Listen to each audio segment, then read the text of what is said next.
Et je vais donc demander à Franck Copin, expert logistique et achat à l'ANAP, Sophie Duquesne, donc toi tu es ingénieur logistique et organisation APHP, tu es à distance, on te salue, et Frédéric Perret, responsable filière logistique au CHU de Toulouse, de bien venir nous présenter cette étude.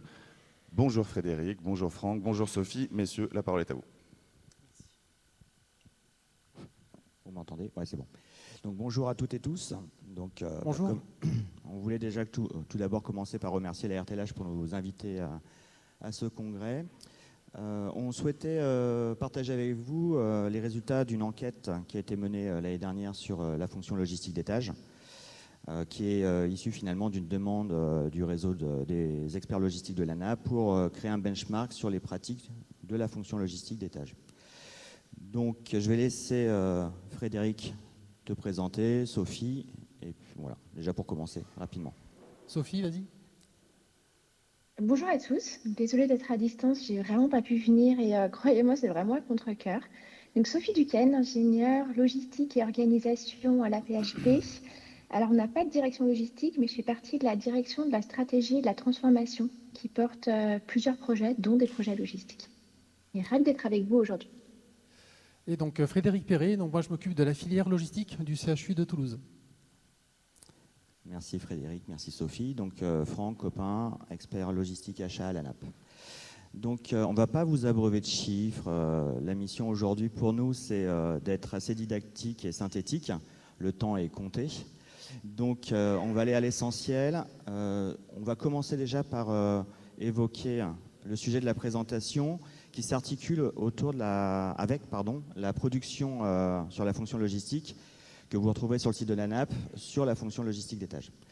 Ce qu'on souhaitait faire, c'est ne pas repartir, ne pas vous présenter les chiffres qui sont dans cette production et d'amener davantage d'informations, puisque les chiffres qui sont présentés dans la publication, elles sont accessibles et il n'y a pas nécessairement besoin d'explications complémentaires. Donc on s'est dit que c'était l'occasion pour nous d'aller plus loin, d'amener d'autres visions et d'autres résultats vis-à-vis de l'enquête. Donc aujourd'hui, nos 3 défis, c'est partager un panorama des pratiques avec les grands enseignements de l'enquête, vous proposer des recommandations opérationnelles. Le but ici, c'est vous permettre de repartir avec ces éléments pour construire votre projet, de prêter attention à certains points de vos projets pour pouvoir ensuite le vendre, le présenter et réussir à le déployer. Et ensuite, à la fin, nous répondrons forcément à toutes les questions. Donc l'enquête, comme je disais, a été réalisée en mois de juin. Elle était adressée aux directeurs, chefs d'établissement, directeurs achat logistique, etc. Elle a été complétée par des interviews auprès des experts du réseau de l'ANAP et des acteurs logistiques de terrain importants, qui est venu finalement conforter un certain nombre d'hypothèses. La participation des établissements, donc on a eu 271 retours d'établissements et 372 répondants au global, avec une forte participation des CHU, puisque 77% des CHU ont répondu à l'enquête et 16% des CH. L'enquête a pu nous permettre d'obtenir des chiffres clés, des pratiques gagnantes, d'identifier les forces des dispositifs et également d'identifier les clés pour convaincre vos directions. Ce qui a été assez intéressant pour nous, puisque avant de lancer l'enquête, on s'était dit on va sortir 3-4 grands principes opérationnels de la fonction logistique d'étage. Et au final, on s'aperçoit qu'il n'y a pas de format type, il n'y a pas de modèle type. Et d'un sens, c'est pas plus mal. Je te remercie. Alors, donc déjà, on va s'attacher à bien définir ce qu'on entend par logistique d'étage. Donc, l'agent logistique d'étage, il est au cœur des unités de soins. Et en fait, on s'aperçoit qu'il peut adresser un panel d'activités et un panel de produits pris en charge qui est en fait très, très vaste. Donc, on les a énumérés. Pour ce qui est du réapprovisionnement, on va parler des produits généraux, des produits de santé, des dispositifs médicaux, des médicaments. On va parler aussi des produits hôteliers, donc le linge, la restauration. Sur les flux légers, on aura les échantillons de biologie, les produits sanguins labiles. On va parler des déchets, des fonctions d'archives, de gestion des archives de dossiers médicaux s'ils ne sont pas numérisés, la fonction courrier, la fonction éditique. Donc on voit que c'est un panel assez large d'activités et encore qui n'est pas exhaustif, parce que sur certains établissements, l'agent logistique d'étage peut aussi effectuer, par exemple, des demandes de réparation pour des travaux ou des appareillages et accueillir des prestataires extérieurs. Et ce qu'on va voir, c'est qu'en fait, les établissements n'ont pas fait les mêmes choix de déploiement et n'adressent pas les mêmes activités ou les mêmes produits. On va voir également que le choix du profil de l'agent logistique d'étage n'est pas homogène, il n'y a pas un consensus sur ce choix-là. Et donc concrètement, ce qu'on constate, c'est que la logistique hospitalière a très fortement évolué ces dernières années. C'est-à-dire qu'au-delà des métiers, au-delà des organisations, en fait, c'est avant tout une fonction qui permet de contribuer au décloisonnement de l'hôpital et à favoriser la coopération. Parce qu'en fait, c'est un métier transverse, donc c'est un métier de communication. Et on va non seulement acheminer des flux physiques, mais on va aussi acheminer des flux d'informations. Parce que quand on passe une commande de réapprovisionnement, en fin de compte, c'est un flux d'informations. Et quand on va voir Stéphanie qui est la carte de santé et puis qu'on relaye une demande, donc c'est aussi l'information. Et concrètement, c'est une fonction qui mériterait d'être bien plus déployée, bien plus développée.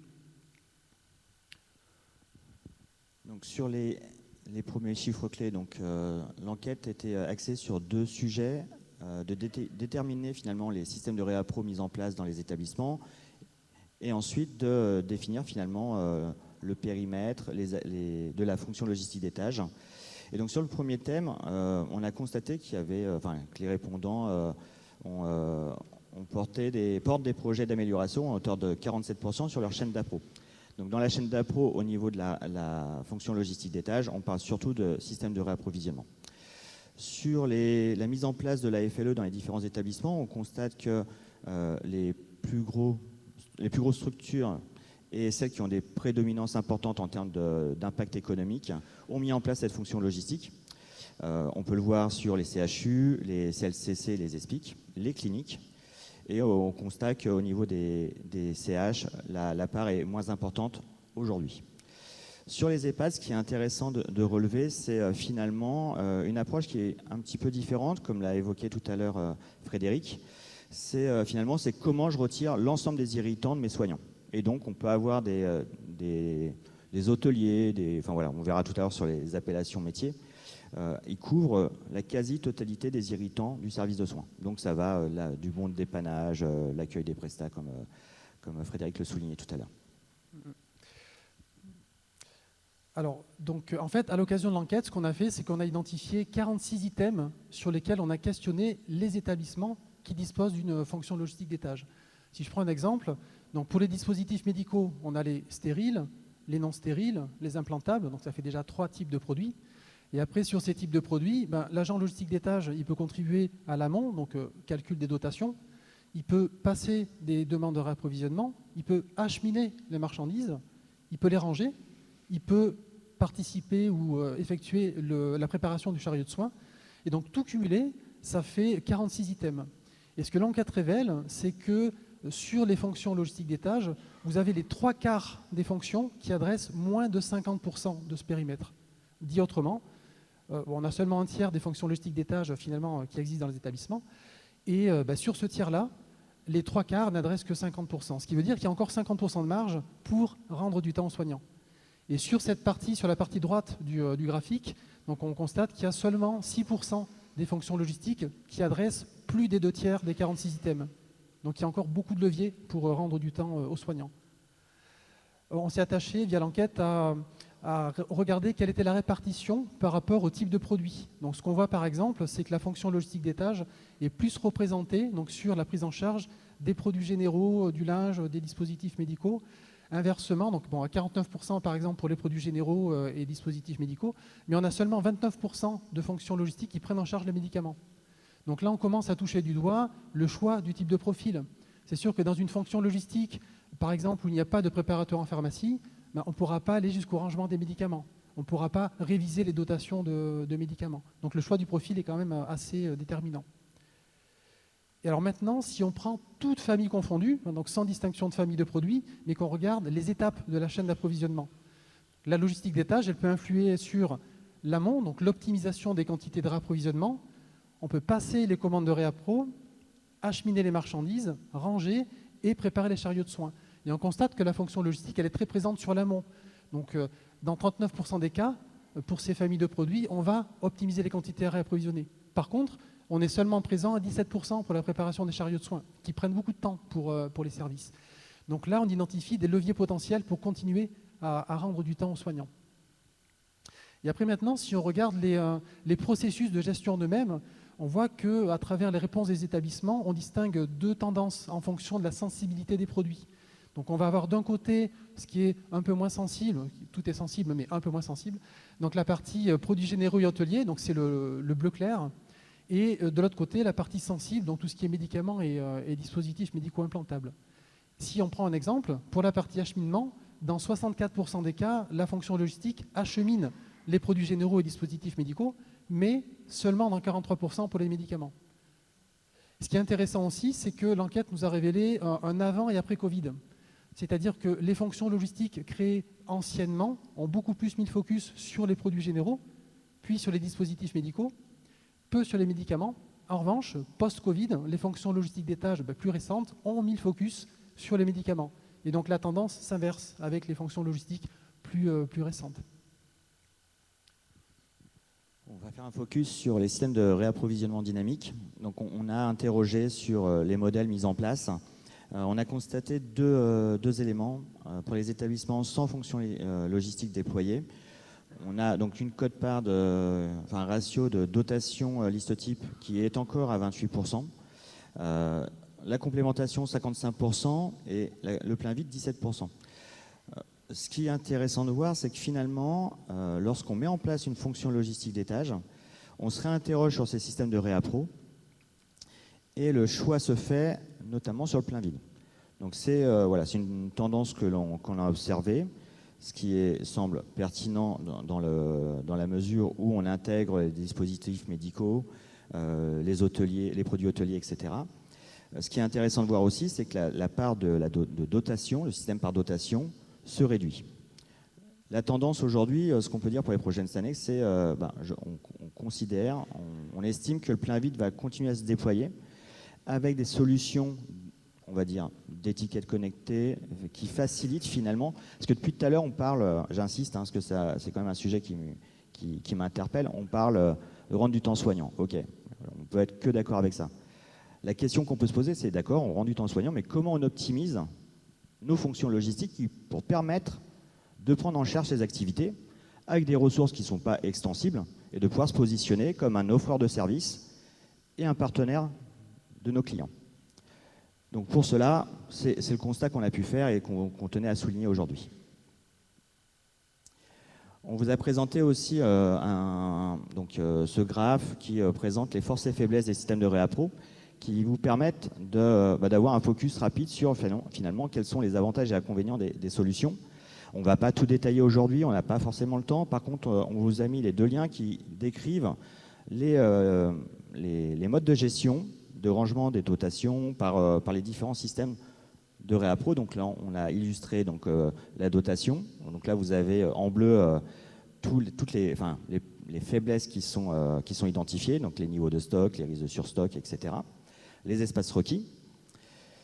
La partie plein vide en orange, où finalement la plus grosse faiblesse, c'est le coût de mise en place, avec les équipements notamment. Et pour la complémentation, c'est la difficulté de mise en œuvre. Donc ça, c'est les éléments qui ressortent lorsqu'on vous interroge. C'est à moduler en fonction de vos établissements, en fonction de vos organisations. Mais voilà, c'est le constat qu'on fait suite à l'enquête. Ensuite, sur le focus organisation du temps de travail, ce qui a été intéressant de constater, c'est que dans 42% des cas, les agents sont sollicités sont en sollicitation partielle puisqu'ils travaillent moins de 7 heures par jour sur la fonction logistique. Ce qui semble peu puisque, comme vous l'a présenté Frédéric, on a encore énormément de leviers à mettre en place pour soulager les soignants. Dans 58% des cas, on s'aperçoit que finalement, les agents logistiques sont en temps de travail plein, donc soit en 7 heures, soit en 10 heures, soit en 12 heures. Donc vous avez la représentation graphique sur le côté, ce qui indique que finalement, les organisations qui sont mises en place sont à géométrie variable en fonction de la typologie du service. C'est-à-dire qu'une organisation en moins de 7 heures pour un service de consultation, ça semble cohérent. Une équipe d'agents logistiques dans un bloc opératoire, en 12 heures, c'est pertinent. Donc voilà, c'est ce qu'il faut avoir en tête, c'est que finalement, la mise en place de votre fonction logistique, elle peut être à géométrie variable, s'adapter aux attentes et aux besoins des services. Juste le dernier point sur l'organisation, donc dans 78% des cas, les équipes travaillent en 5 jours, donc en semaine, et en 7 jours seulement 19%.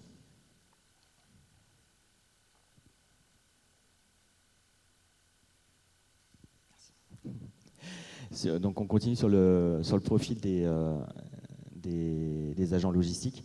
Donc déjà, ce qui était intéressant, c'est de voir comment vous nommez vos agents logistiques.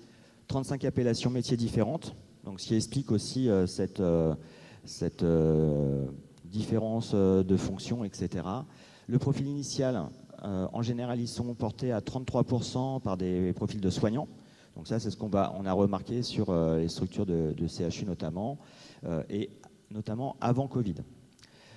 Ensuite, pour 42% des cas, agents logisticiens ou ouvriers, et techniciens préparateurs à hauteur de 25%. Ce qui explique aussi les taux de prise en charge que vous avez vus tout à l'heure en fonction des périmètres produits. C'est ce qui peut expliquer aussi le fait que les médicaments et les mines ne soient pas couverts à une hauteur plus importante. Alors après, on a représenté en fait par rapport au produit. Donc un produit pris en charge, il peut être sensible ou non sensible. Ça peut être une activité fréquente ou non fréquente. Donc on les a segmentés dans les 4 ans. Déjà, les produits non sensibles et les activités, les produits non sensibles et fréquents, on va parler de tout ce qui est acheminement-rangement, du linge, des produits généraux, de la restauration, des dispositifs médicaux non stériles et puis des échantillons de biologie, donc non sensibles et fréquents. Et pour ce qui est non sensible et moins fréquent, donc on va réviser les dotations sur ces gammes de produits et on va aussi effectuer l'accueil des prestataires, les demandes de réparation des locaux et des équipements. Donc première partie, on va dire moins sensible, et deuxième partie sensible, où là on va commencer à adresser les médicaments, les dispositifs médicaux stériles et implantables qu'on aurait pu rajouter. On va acheminer aussi les produits sanguins labiles, préparer les chariots de soins, donc ça c'est sensible et fréquent. Et après on a les sensibles et moins fréquents, donc on va réviser les dotations sur ces typologies de produits. Et finalement, de manière assez naturelle, on a des types de profils qui vont permettre de répondre à certaines thématiques. Un ouvrier logistique va plutôt être pressenti pour adresser ce qui est un peu moins sensible. Encore une fois, je le dis, tout est sensible, mais on va dire un peu moins sensible. Par contre, on aura préférentiellement des profils infirmiers ou préparateurs pour ce qui est un petit peu plus sensible, notamment les médicaments. Et enfin, vous avez un profil un peu plus large, donc l'aide-soignant ou le technicien logistique, qui va pouvoir permettre de travailler sur un panel plus large de produits et d'activités. Par contre, on est d'accord, un ouvrier professionnel est moins payé qu'un aide-soignant, qui lui-même est moins payé qu'un infirmier. Bon. Donc c'est-à-dire que le choix du profil qui est fait va forcément influer sur le coût de la chaîne logistique globale. Et ça, c'est à prendre en compte. Après, chaque profil a ses avantages et puis ses axes de travail ou de formation. Donc là, on a symbolisé un diagramme radar. Vous avez en bleu les profils soignants, en orange les profils logisticiens et en gris les préparateurs en pharmacie. Donc si on prend des exemples, le temps de présence dans l'unité, forcément le soignant, il a un très fort temps de présence dans l'unité, plus que le logisticien, qui lui-même sera plus présent dans l'unité que le préparateur. Par contre, le préparateur et le soignant, ils ont une très bonne connaissance produit, qui sera plus difficile à acquérir pour un ouvrier logistique. Mais l'ouvrier logistique, comme le préparateur, il a une très bonne connaissance des bonnes pratiques de gestion des flux, plus que le soignant. Par contre, le logisticien, il a aussi une bonne connaissance des locaux, finalement, plus que le préparateur, etc.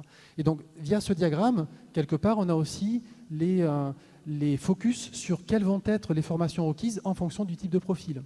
Par exemple, on met en place un double bac, le plein vide, donc un profil aide-soignant va de suite connaître les produits. Donc peut-être être opérationnel plus vite, il coûte plus cher, mais il est opérationnel plus vite. Un ouvrier logistique, en double bac, sur Toulouse par exemple, il faut 6 mois pour le former sur un périmètre produit. Donc chaque profil a ses avantages et ses forces et puis ses faiblesses. Juste un élément, ils sont complémentaires aussi. Et ils sont complémentaires, tout à fait. Ouais. Et je laisse la parole à Sophie. Ah, on ne t'entend pas, tu as ton micro coupé. Pardon. Sur cette partie-là, ça nous paraissait intéressant de vous proposer maintenant ce qui fait vraiment les forces et les faiblesses de ces dispositifs. Et ça va vous permettre surtout d'identifier les leviers pour les mettre en place, mais surtout pour être garant de la pérennité et de la réplicabilité de ces dispositifs. Alors, juste qu'on soit d'accord, parce qu'on l'a peut-être pas précisé, quand on parle de fonction logistique d'étage, on parle de la prise en charge des activités logistiques dans les services de soins par une équipe support dédiée. Et on est tous convaincus que ça va permettre de recentrer les professionnels sur leur cœur de métier. C'est d'autant plus important que le temps consacré aux charges logistiques dans les unités de soins quotidiennement, c'est plus de 3 heures par jour. Et on a vu, ce qu'on vous a montré dans ces slides, c'est qu'en fait, la fonction logistique des tâches, elle résonne sur plusieurs plans, à la fois financier, organisationnel et humain, et aussi sur la qualité, et principalement la qualité de prise en charge des patients. Que nous ont appris les retours d'expérience qu'on a pu faire grâce à l'enquête, c'est que ça plaide en faveur d'avancées importantes dans la maîtrise de la chaîne logistique. Et on le voit dans l'effort de ces dispositifs, des process mieux maîtrisés, diminution des ruptures de produits, des regroupements des acheminements. Ça plaide aussi pour la dimension organisationnelle et humaine, parce qu'on voit qu'en fait, elle reste vraiment prédominante pour libérer intelligemment et surtout durablement du temps logistique au personnel soignant. C'est ce qu'on voit notamment dans les faiblesses et dans les menaces, des points qu'on a pas mal vus. Si on enchaîne sur la slide d'après, en fait, le message qu'on voulait vous faire passer aujourd'hui, c'est qu'on s'est vite aperçu que la fonction logistique des tâches a pas mal de facettes différentes. Et ce qu'on a essayé de vous identifier ici, c'est toutes les composantes qui sont inhérentes à ces dispositifs pour que quand vous repensiez ces modèles organisationnels, vous puissiez vous interroger sur chacune de ces composantes. Voyez ça un peu comme des points de repère pour enrichir vos démarches dans vos établissements et vous permettre un peu de convaincre les décisionnaires pour repenser la logistique des derniers mètres. Si on regarde, on a identifié 3 points, par exemple, l'écosystème, le portefeuille et les lignes directrices. Alors, on va peut-être pas tout détailler. Sur l'écosystème, c'est important de tenir compte des spécificités de votre organisation architecturale, à la fois de l'établissement, mais aussi des services. Et ça va vous permettre de définir la couverture produit. On enchaîne sur le portefeuille, sur les missions des agents qui vont être déployés. C'est important d'écouter les soignants, d'identifier les activités logistiques qui vont être les plus chronophages, celles qui vont permettre l'amélioration des pratiques. C'est autant de points importants qui vont vous permettre que ces dispositifs vont tenir dans le temps et que chacun va y trouver du sens. Un point important dans les lignes directrices, c'est d'adopter de la souplesse dans la mise en place de la fonction logistique des tâches pour intégrer vraiment toutes ces opportunités et intégrer notamment la dimension RH pour soigner l'intégration, par exemple, des preneurs de poste, accompagner les parcours professionnels. Ça va être vraiment des points clés et ça va faire les forces de vos dispositifs après. Si on enchaîne sur après, en fait, la fonction logistique des tâches, ça va fonctionner que si ça répond aux besoins des services de soins, déjà de manière efficiente et surtout, mais très pragmatique. Ça répond à un besoin, comme ça chacun y trouve son sens. Et on va vous proposer des recommandations là-dessus. Et surtout, si c'est un dispositif qui est flexible. Et il le sera si vous êtes en capacité de le faire évoluer. Le faire évoluer au regard de vos orientations stratégiques, de vos orientations en termes de projet médical et surtout les évolutions technologiques qui vont venir en matière d'automatisation et de robotisation. Vous allez retrouver dans la prod pas mal de clés et outils pour mettre en place la fonction logistique des tâches. Et de notre compréhension et au regard des retours de vos collègues, en fait, on avait 4 points qu'il fallait garder à l'esprit, c'est les 4 recommandations. Alors, je ne vois pas les slides, mais moi, je suis sur la première recommandation. Vas-y. Raisonner globalement, agir localement. En fait, pour que ces fonctions soient pérennes, il faut que chaque acteur puisse y donner un sens, puisse comprendre c'est quoi son job là-dedans, pourquoi il le fait et comment ça a un sens. Et pour que ça puisse fonctionner, il faut que tous les acteurs impliqués dans la chaîne ils aient une compréhension commune de tous les enjeux du dispositif qui est en place pour eux. En pratique, qu'est-ce que ça va vous imposer? C'est définir une vision, la partager, élaborer des process qui soient cohérents, qui soient pragmatiques, qui soient robustes. Et surtout, on n'en a pas encore parlé, mais vous le verrez dans la prod, c'est toute la partie communication-information. C'est-à-dire avoir vraiment des points de repère, avoir des moments clés de communication en fonction des sujets de criticité. Le deuxième recommandation, c'est miser sur les hommes. La fonction logistique des tâches, c'est un changement de culture, c'est un changement de pratique. Le travail des agents de logistique des tâches, qu'on les appelle logisticiens, logistique soins, agents FLE, en fait, ça va impliquer une mise en relation constante avec tous les acteurs de l'hôpital. Ils vont gérer au quotidien des process qui sont complexes, liés aux appros internes, à la gestion des stocks, aux commandes, et ça va impliquer une compréhension très approfondie du périmètre d'influence des fonctions logistiques. Donc les hommes sont vraiment importants, et pour ça, ça va rester les formations, pour identifier les zones de progrès au sein de leur établissement et dans leur manière de faire, la mise en place de parcours d'intégration, la mise en place de tutorat. C'est des choses que vous connaissez, mais c'est des choses qu'il faut vraiment appuyer, approfondir et soutenir. Tout ça, c'est autant de leviers qui vont avoir un impact sur la fidélisation, sur l'engagement, sur la productivité et sur la performance des nouveaux embauchés et aussi des vieux de la vieille, si vous me permettez l'expression. Ceux qui font vraiment partie des murs, mais ceux qu'il faut encore plus accompagner, professionnaliser et maintenir un peu dans cette dynamique-là. C'est important parce qu'on voit que sur la partie RH, on a très peu de marge de manœuvre sur les rémunérations. Et du coup, on a une attention qui est vraiment importante, qu'il va falloir porter sur les conditions de travail, sur la professionnalisation et sur les perspectives de carrière. Je suis désolée, je suis intarissable sur le sujet, pardon. Si on enchaîne sur la recommandation 3, c'est obtenir le feu vert des parties prenantes. Ce qu'on voulait vous dire par là, c'est qu'en fait, la fonction logistique des tâches, ça apparaît souvent comme un projet opportuniste. On l'a vu surtout après le Covid et elle se voit souvent, elle voit le jour en fait au gré des projets patrimoniaux, des réorganisations, au regard des enjeux. Mais quelle que soit la manière dont elle arrive, il va falloir embarquer tous les acteurs, c'est-à-dire les positionner, embarquer à la fois les services de soins, les acteurs logistiques, les fonctions support et leur rappeler un peu les enjeux de ces dispositifs.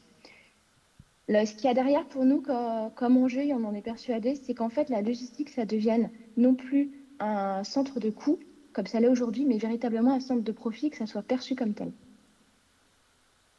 On vous a proposé dans la recommandation 4 un petit panel des irritants qui ont été remontés dans l'enquête sur la logistique des tâches. On ne va peut-être pas les détailler ici, mais les principales difficultés qui sont remontées, c'est l'identification des agents, que l'on puisse détacher sur ces missions qui sont un peu hors soins, et la crainte des soignants de perdre le contrôle des activités qui sont confiées.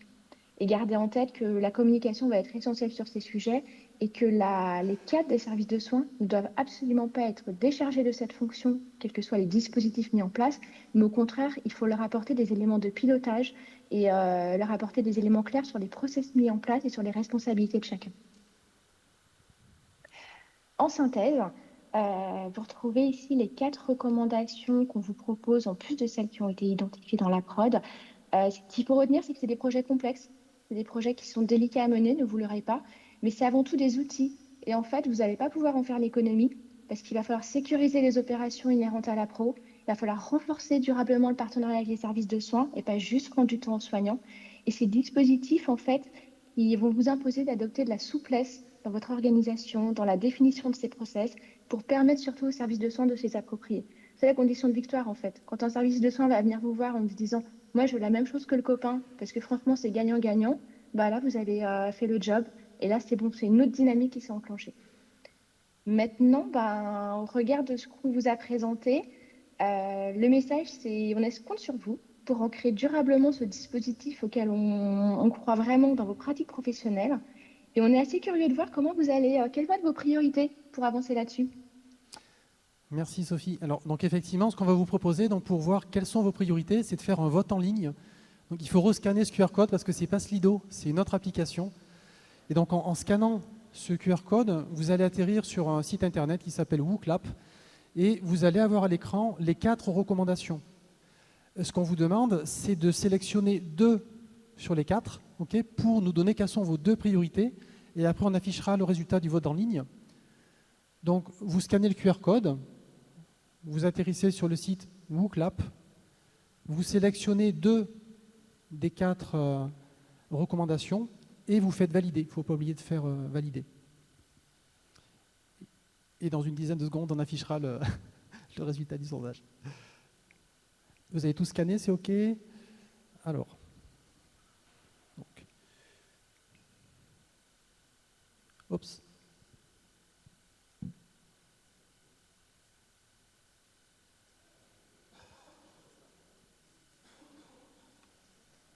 OK.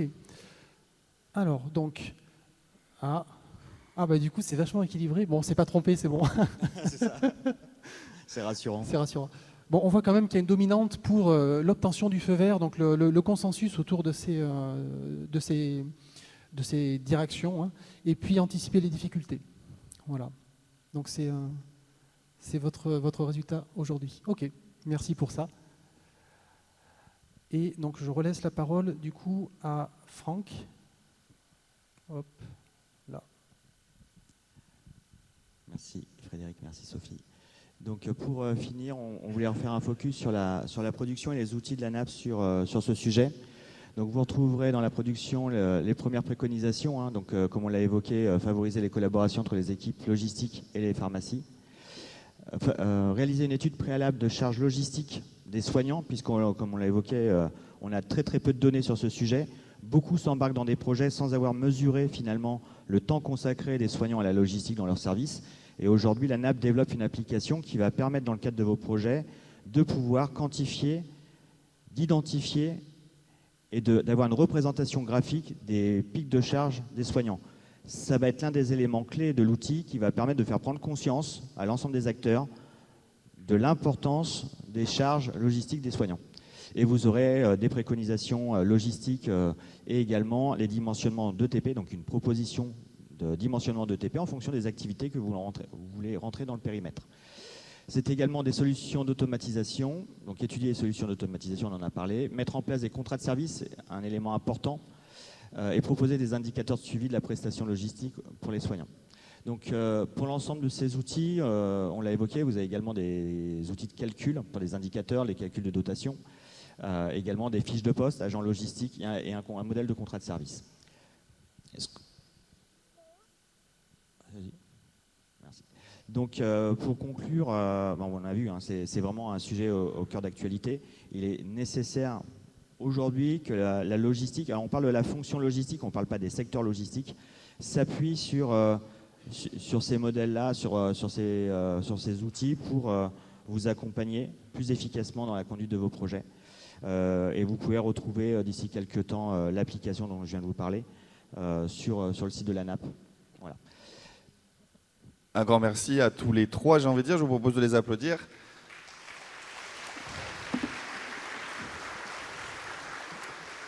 Très beau travail. Alors, je vous ai vu regarder avec énormément d'attention. Est-ce que vous souhaitez réagir, témoigner, puisque j'imagine que certains d'entre vous ont déjà déployé des fonctions logistiques d'étage ou souhaitent le faire? Questions, réactions? Je regarde sur Slido si vous avez posé des questions. Mais non. Alors moi j'aurais des questions forcément à vous poser parce que c'est mon rôle. Ah si, pardon, j'en ai vu, pardon. Levez bien la main, ouais, comme ça Colette vous voit bien. Je vous remets le QR code.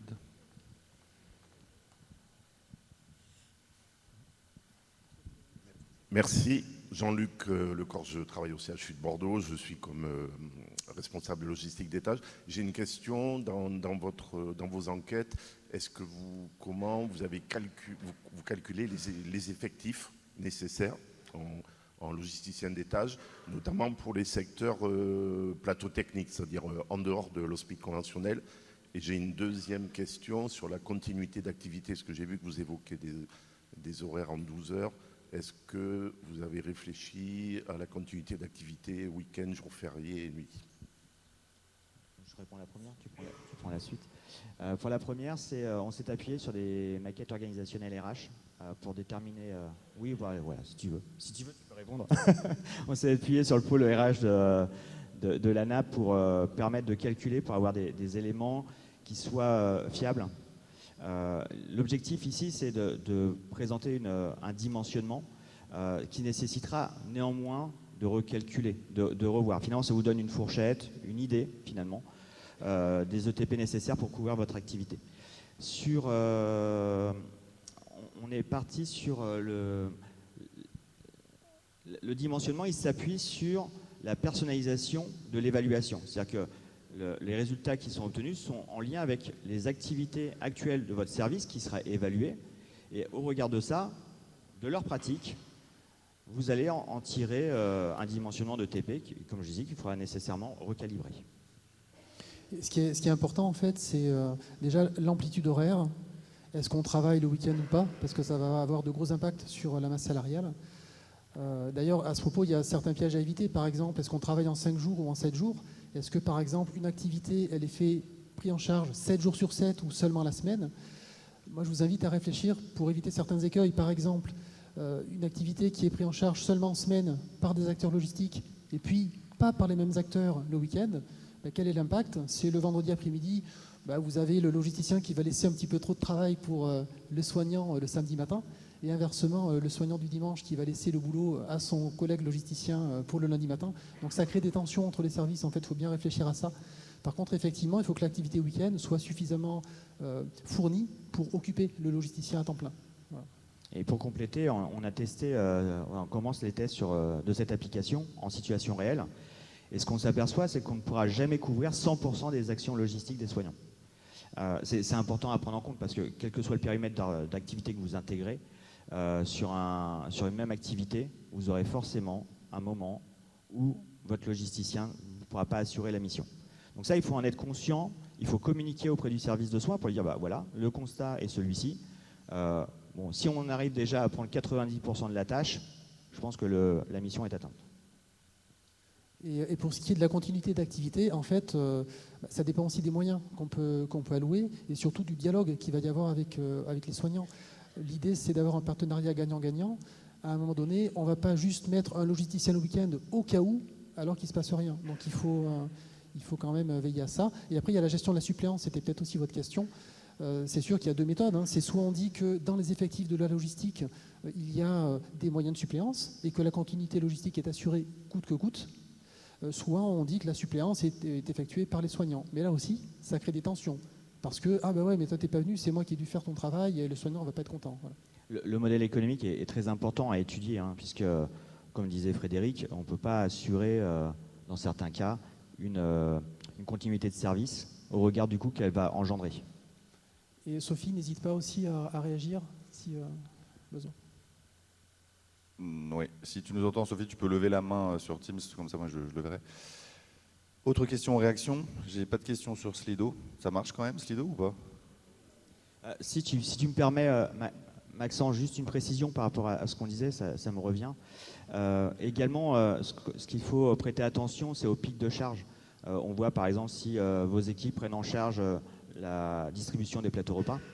La concentration de l'activité, elle va se faire sur une courte période. Et la difficulté aujourd'hui, c'est d'identifier finalement le besoin nécessaire pour couvrir cette activité qui est très chronophage et qui est très ponctuelle. Donc comme on disait, c'est à géométrie variable. Il faut vraiment s'interroger sur l'ensemble des éléments, l'ensemble de la chaîne, l'ensemble des activités pour finalement être le plus efficient possible et rendre finalement la fonction logistique très fluide et pertinente pour le service. Alors, en attendant d'autres réactions, moi j'avais une question. C'est vrai que je crois que c'est Frédéric, tu disais il y a un panel de produits effectivement qui peut être pris en compte par la logistique d'étage. Si moi je veux déployer, c'est quoi qui détermine finalement plutôt commencer par tel ou tel produit? Ça va être le profil que tu auras en face de toi, ça va être...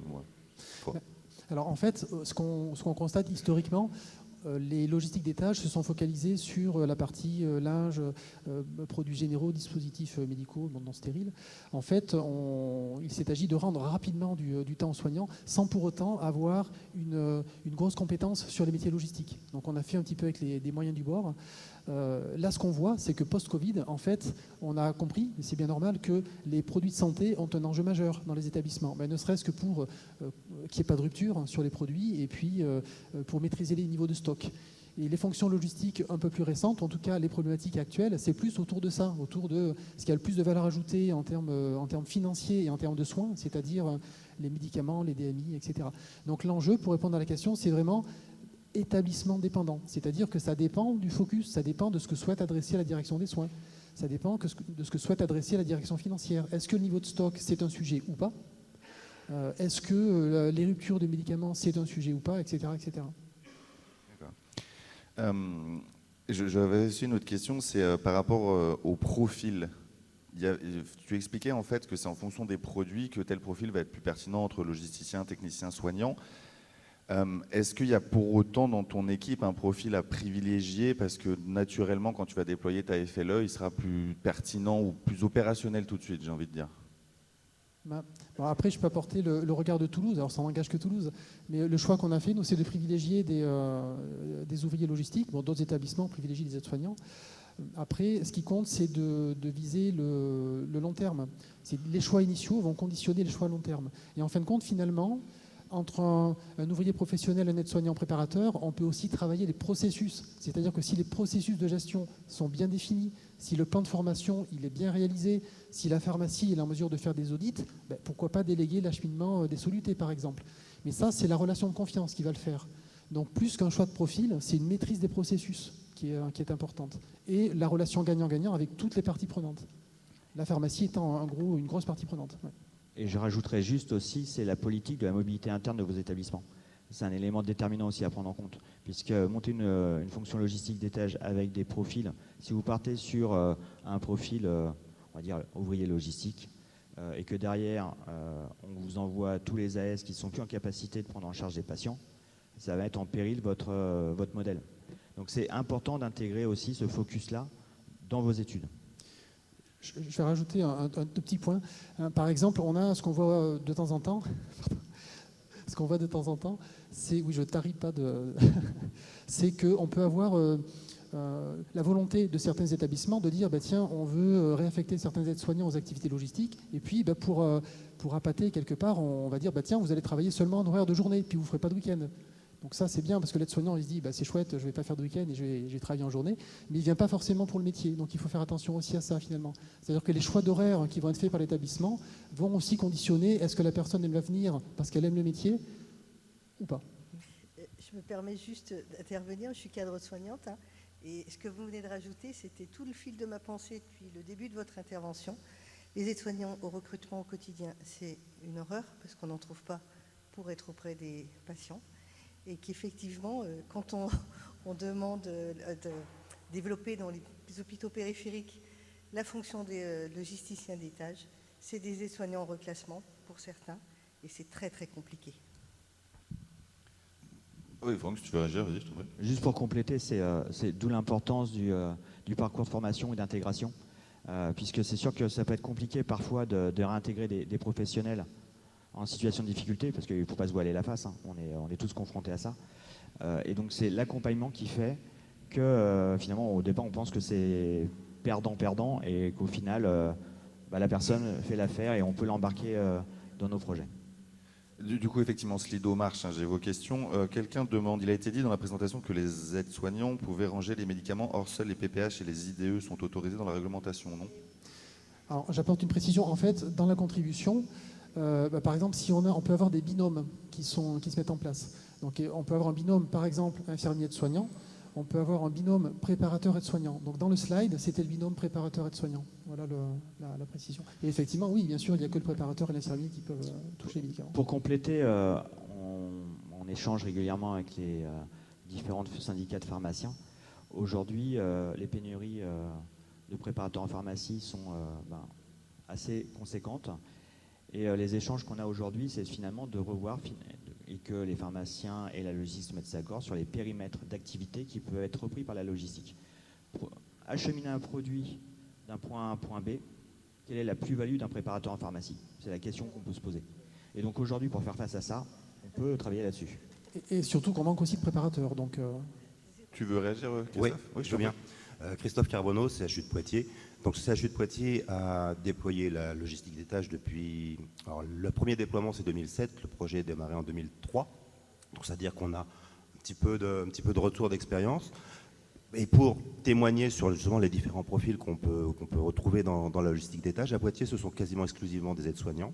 Ce sont des aides-soignants qui sont volontaires pour venir, qui ont une démarche individuelle de vouloir continuer à rester de travailler dans les soins, mais plus de la façon prise en charge du patient directement, mais plutôt être en support des collègues soignants et se dire j'ai l'impression de faire un meilleur travail en aidant mes collègues à s'organiser qu'à être au pied du patient. Donc ça, c'est vraiment une démarche. Je participe au recrutement lorsqu'on a des nouveaux référents logistiques à recruter, quand il y a un départ, parce que maintenant, la première vague est partie en retraite, le dernier est parti le mois dernier. C'est vraiment quelque chose auquel on fait attention. Ce qui a été décrit tout à l'heure sur la notion de travailler en journée, etc., c'est très vite perçu et les candidats très généralement sont écartés rien qu'à la lecture du CV. De toute façon, on ne recrute que des gens qui sont passés par la suppléance. À Poitiers, il se trouve que les référents logistiques donc, sont bien identifiés, mais la suppléance est assurée par le pôle. les référents logistiques appartiennent également au pôle. Je suis leur référent, je suis leur superviseur, c'est moi qui apporte la caution logistique à l'équipe, mais hiérarchiquement, ils appartiennent à la CATSUP.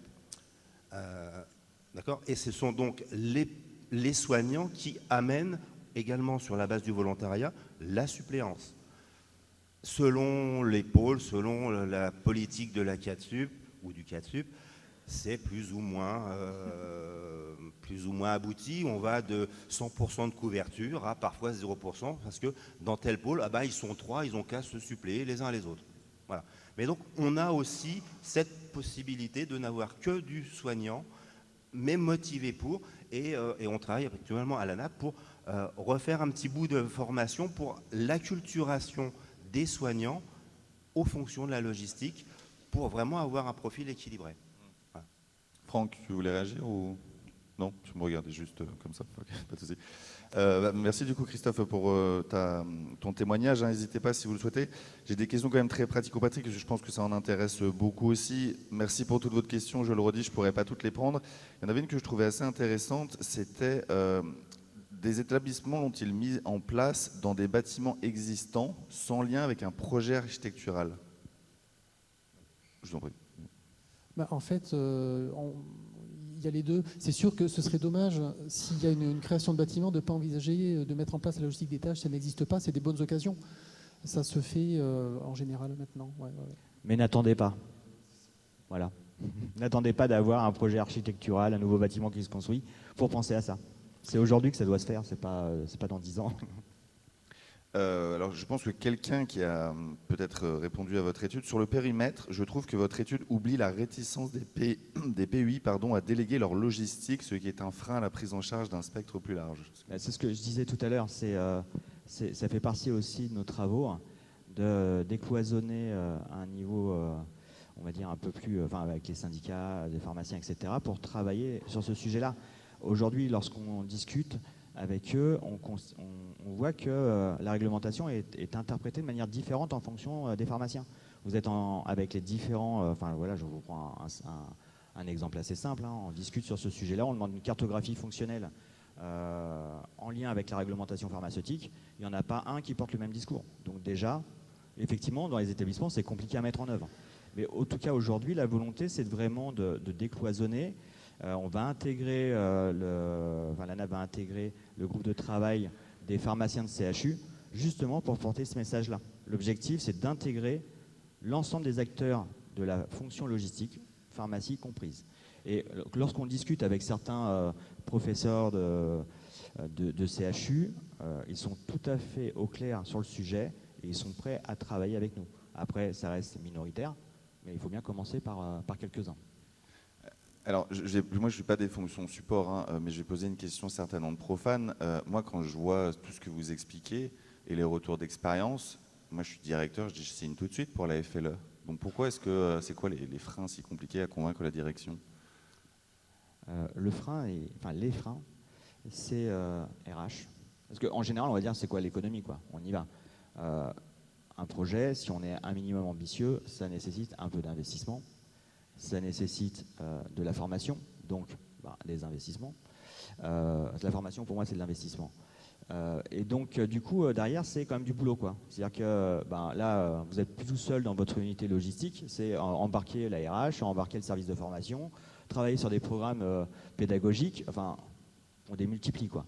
Et ça, en fait, tout le monde peut dire OK, on y va, mais derrière, il faut mesurer les impacts et les enjeux qu'on a. On a aussi quelques freins dans les services de soins, ça il faut quand même le lever. Mais après, derrière, c'est le sujet qu'on a, c'est réduire tes stocks, ta valeur financière, etc. OK, on est tous partants là-dessus, mais à minimum, il faut quand même un certain nombre d'investissements. Juste pour savoir, est-ce que vous pouvez lever la main, celles et ceux qui ont une FLE dans leur établissement? Merci. Ouais, non, c'est quand même un bon ratio. Alors après, vous êtes certains viennent à plusieurs, j'imagine, pour les établissements, mais c'est intéressant, quoi. Bon, il y a encore plein de questions. On a eu un retour d'expérience de Christophe, par exemple, et je vous propose un autre retour d'expérience.